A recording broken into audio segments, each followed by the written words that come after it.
the strength required to burn.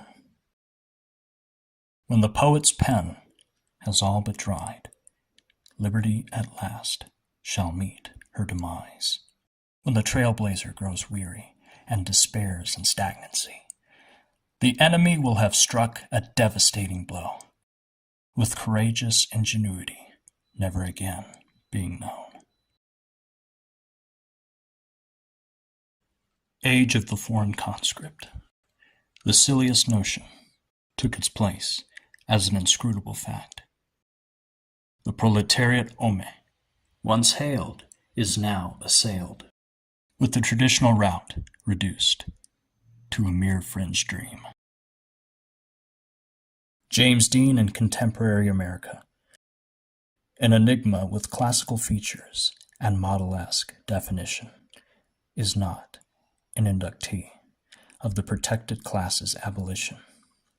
Youthful yet transcendental, his total output is carried on the wings of gnarly beasts, mockeries of the true guardians of antiquity, to the revered goddesses Americana.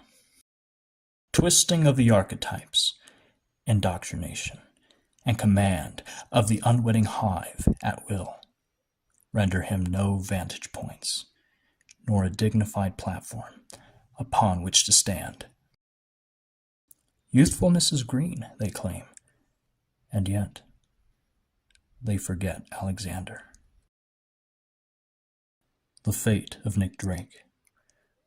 The fruit garners more appreciation than the tree of origin.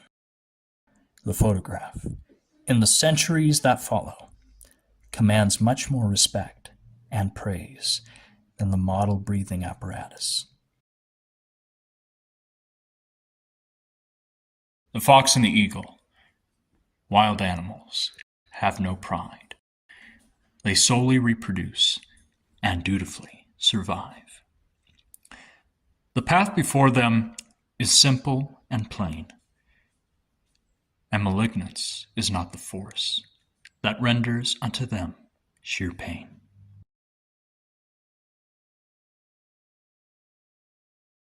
Equilibrium.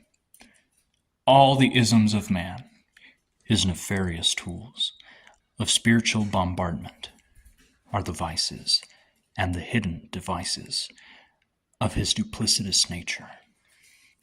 All the isms of man, which insult the young and neglect the old, shan't follow us to my heavenly Father's eternal kingdom.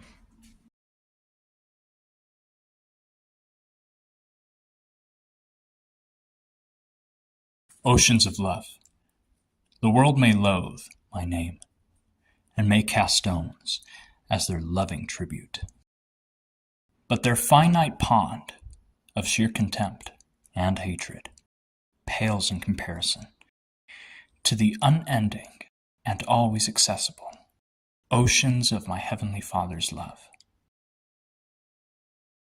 An intentional life, a life devoid of needless spectacle, a life sheltered from the envious eyes that scan the dense crowds for a grandiose target. No, it shan't be me. 2 drops of the sea argue amongst themselves on the shore. One professes to be superior because he believes himself to be less finite. He makes bold statements with his back turned to the true source of it all. A small crevice designated for breathing.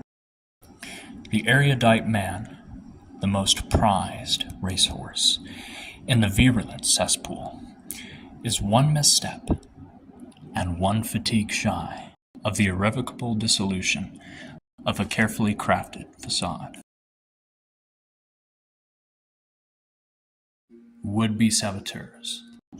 The eagle does not argue with the pigeon. The kind and reserved man puts the cruel and vindictive to shame with class, respect, and non-reactivity. The ill-tempered child in the bustling square flails its body like a deoxygenated fish on the treacherous shore. But the cool, calm, and collected parent responds with a gentle yet authoritative voice, and thus the child has only succeeded in humiliating itself. How he views us. Gemstones are extracted by all of creation, in quantities big or small, hourly or periodically. Every creature that roams the terrain, that basks in the sun and in the same rain, is loved unconditionally by its creator, unto the end of the age and beyond.